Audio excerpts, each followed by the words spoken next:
नमस्कार, मी निकिता. आपण पाहतायत LS मराठी. पाहुयात महत्त्वाच्या घडामोडी.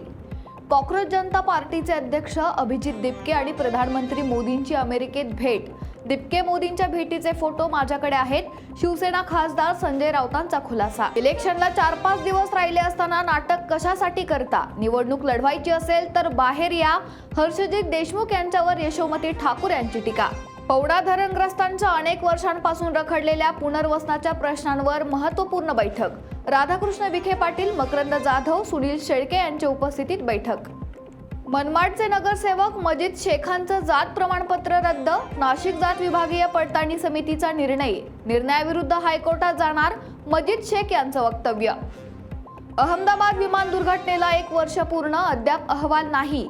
दिवंगत अजित पवार अपघात प्रकरणाच्या अहवालाची वाट बघूया असं म्हणणारे फक्त सत्तेचे दलाल. रोहित पवार यांचं ट्विट. नवी मुंबईतील गढूळ पाणी पुरवठ्यासंदर्भात वनमंत्री गणेश नाईक यांचा आढावा.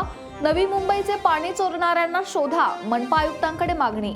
परभणीच्या गंगाखेड येथे नियंत्रण सुटल्यानं कार वीर शिरोमणी महाराणा प्रताप चौकाला धडकली. 3 जण जखमी, जखमींवर उपचार सुरू.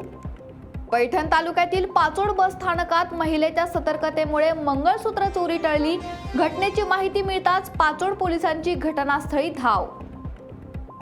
रायगडच्या निगडोली गावातील वृद्ध दाम्पत्याच्या हत्येला 15 दिवस उलटले, अद्यापही गुन्ह्याचा उलगडा नाही.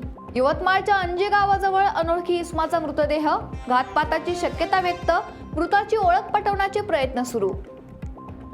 या होत्या महत्त्वाच्या घडामोडी. पाहत रहा LS मराठी.